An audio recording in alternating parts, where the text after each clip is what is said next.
Let's talk about the problem with putting your baby on a strict schedule. Hey there, friends.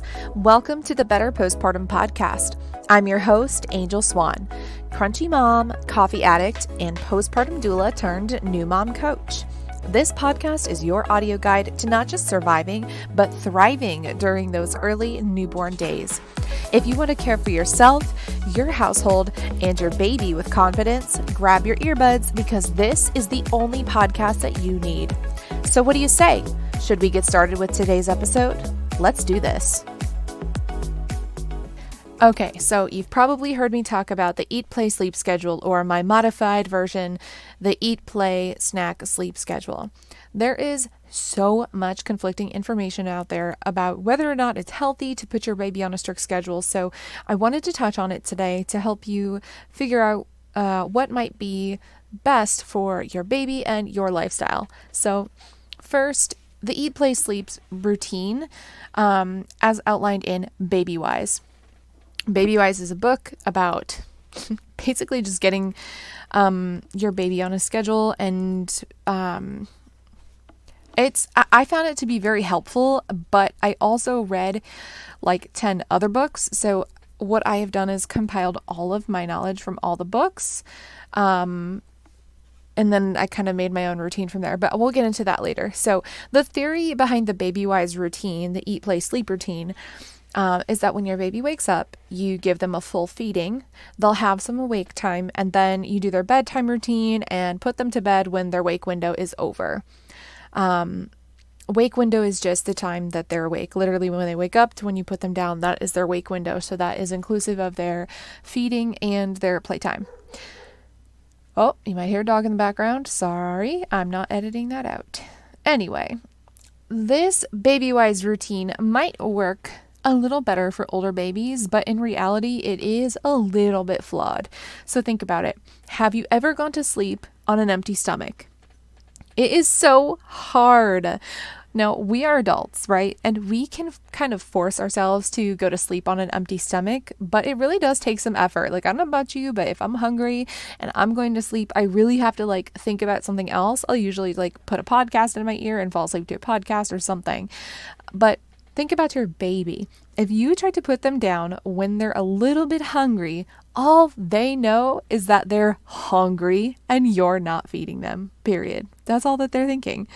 So while the eat, play, sleep routine is great in theory, it just doesn't work for most babies, especially breastfed babies, since breast milk is more quickly and easily digested than formula. Formula kind of sits in their tummy a little bit longer, but even still, this doesn't really work for most babies in general. Now, when my daughter was a baby, I read all the books, including Babywise.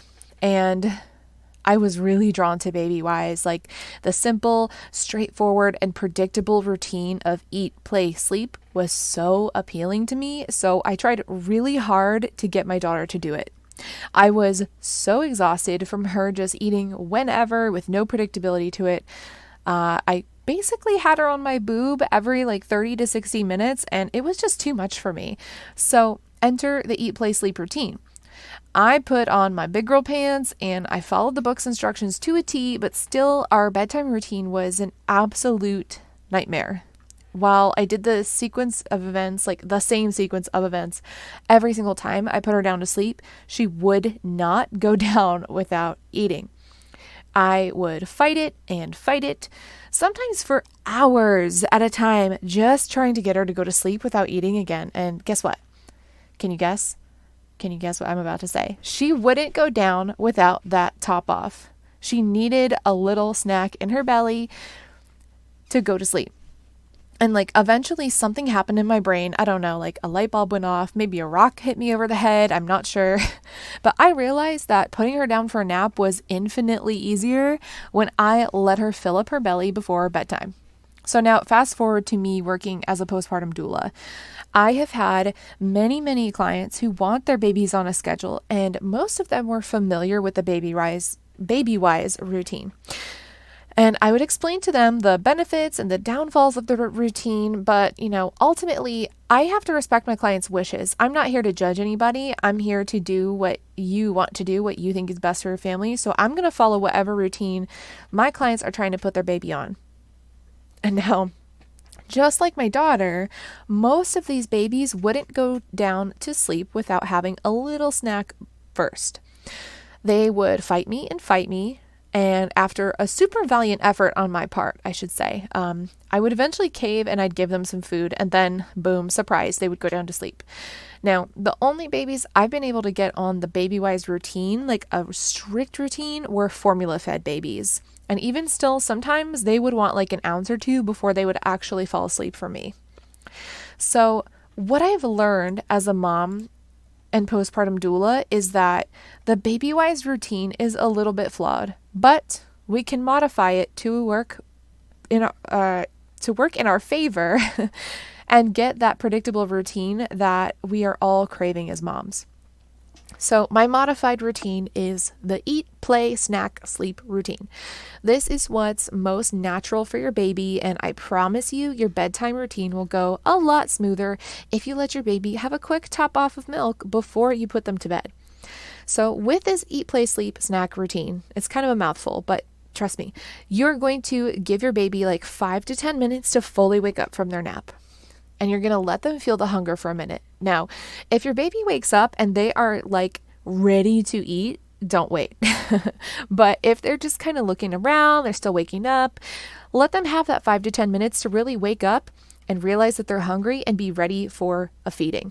And then comes the main feeding. So try your best to make sure that your baby eats to like full satisfaction. We want their belly to really be full so that they can have a nice wake window and not be like on you every 15 minutes and off and on. And yeah. So this means if your baby is like a lazy sucker or falls asleep on the job, you need to encourage them to eat by doing things like tickling under their chin to keep them sucking. Keep them awake by like tickling their back. You can talk to them. You can stroke their face or stroke the bottoms of their feet. I mean, you can even strip them down to their diaper if you need to. My baby was almost always naked when I was feeding her. After your baby eats comes playtime. So to get the most out of your baby's wake window, which again, the wake window is literally just the time that they're awake in between their naps. You'll want them to get in a bit of a workout. So do your best to stimulate your baby while they're up. Read to them, give them some time to wiggle or roll around on a blanket or play mat. If you have like a baby gym, stick them under there and let them kick and bat the stuff. If your baby's a little bit older, you can stick them in like a little playpen contained area that's baby proof and just let them have fun in there. If you can give them time to move without being strapped into something that's going to restrict their movement, like a walker or a bouncer, then they're going to get a better workout and they're going to become stronger faster, which aids in their development. If your baby doesn't want to be left alone, like they're having a particularly fussy day or whatever the case, they want you to hold them, you can always pop them in a baby wearing carrier so that you can get some things done while they're stimulated by your voice and by watching you move around the house. While it does restrict their movement a little bit, it is much better than you having to just sit there and hold them and get nothing done because your hands are full, literally. Now, whenever you baby wear, I want you to narrate whatever you're doing to your baby. So this helps them learn about their environment. They're going to gain some language skills. They'll gain some head control, some neck control, because they're going to be looking around the room because babies have serious FOMO and they want to know what is going on at all times. Now, after you feel like you've had a little bit of a wake window, or even still, always be watching for your baby's sleep cues.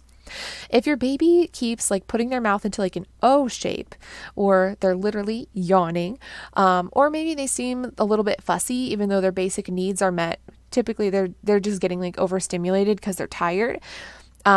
This means that it's time to get them settled down for a nap. When you put them down for a nap, do the exact same thing every single time, and this is your bedtime routine.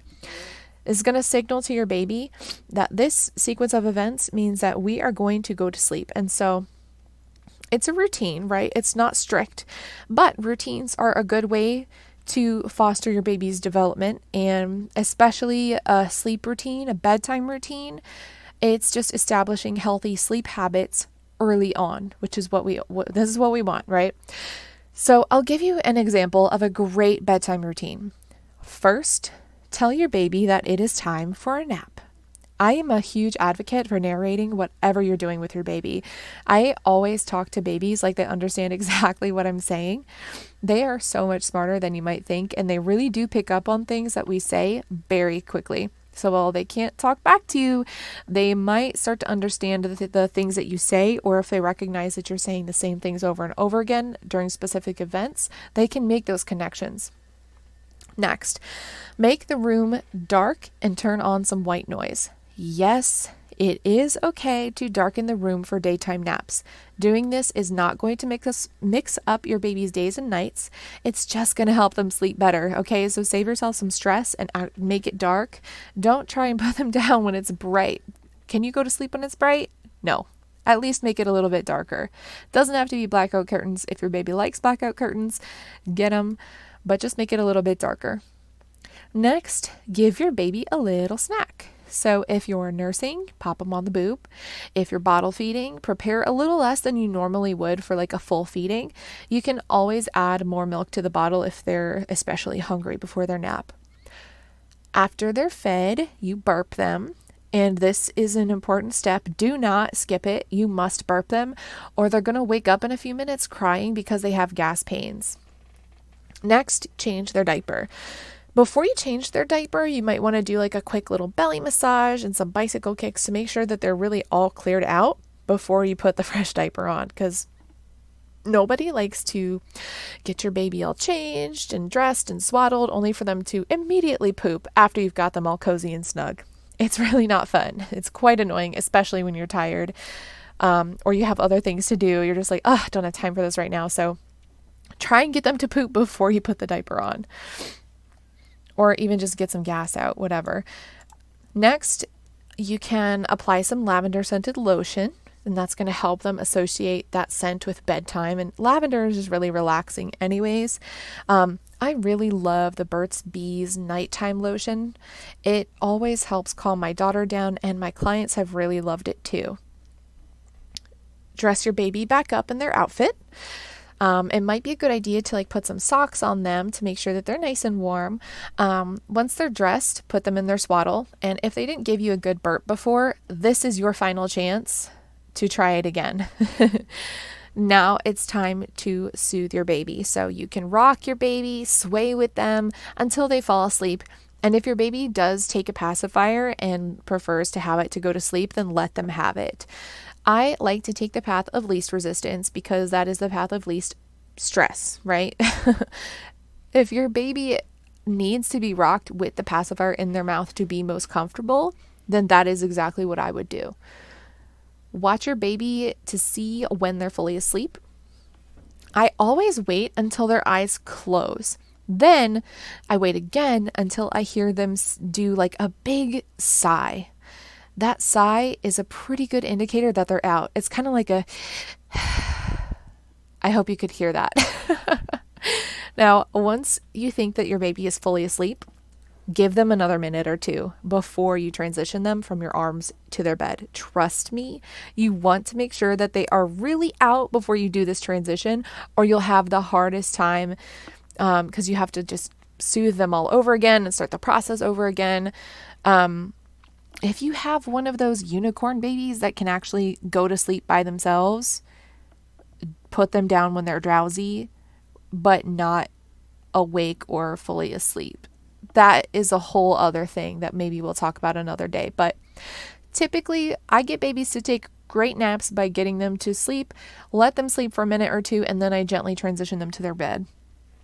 Now, when you transition them into the bed, go really, really slowly. I mean, imagine that your body is a big pile of goo and ooze as you put them down. It sounds weird, but it works. If they're upright, slowly recline them onto their back and then ooze them onto their bed. As you lay them down, put one hand on their chest to prevent them from stirring. So you'll probably have you have a hand under their butt and a hand under their head. Put their butt down first. Take your hand out. You still have a hand under their head, right? Take your hand out from under their butt and put that hand onto their chest. Then you lay down their head, take that hand out, and now you have one hand on their chest. And slowly lift up one finger at a time until you can gently just remove the palm of your hand from their chest. And voila, your baby should be fast asleep. When they wake up, you just start the routine over again. Eat, play, snack, sleep. It's really easy once you get the hang of it. Now, if you're like me and you're obsessed with tracking your baby's habits, there are a few really great apps that you can use for this. So the first one that I really like is Wonder Weeks. This app is awesome because it tells you when your baby is going through a mental leap, and it tells you what kinds of behaviors to expect from your baby and how to handle them. It really saved my sanity many, many times. Next is Baby Tracker. This app lets you log everything from feedings, diapers to sleep. It is so great because you can sync it across multiple devices so all your baby's caretakers can contribute and be in the loop. I like to use this to get an idea of a baby's natural patterns, and then I go in and I make adjustments and tweak the routine based on the data that is logged in the app. And then the last app that I'll recommend is called Playfully. If you're ever unsure of what to do with your baby during their awake time, this app is full of age-appropriate activity ideas that will help you, it'll help your baby reach their milestones. So it's always based on whatever skills your baby's probably working on based on their age. It's so great. Plus, you can track their milestones in that app, and it's just so much fun. I will link to those apps in the show notes so that you can get them on Google Play or Android. Hopefully I remember to do that. If I don't, you can just look them up. Anyways, that is all that I have for you guys today. I hope this was helpful. And if you have any questions or you want to reach out, let me know how great this worked for you. Send me a DM on Instagram. I'm at angel.swan, SWON. And yeah, that's it, you guys. I'll see you next week. Bye-bye. Thank you so much for listening to the Better Postpartum podcast. Here's what I want you to do next. If you loved what you heard today, would you do me a giant favor and leave me a written 5-star review? Those little love notes that you leave are the perfect way to thank me for putting out these episodes just for you. Seriously, it would mean the world to me. Next, take a screenshot of the episode you're listening to right now and share it on your Instagram stories, and make sure you tag me at angel.swan. That's SWON, so that more moms can find this podcast and hopefully get the advice and encouragement they need to truly thrive with their babies. And don't forget to come back every single week for more nuggets of wisdom and truth bombs about the early motherhood journey. I'll talk to you next time. Bye-bye.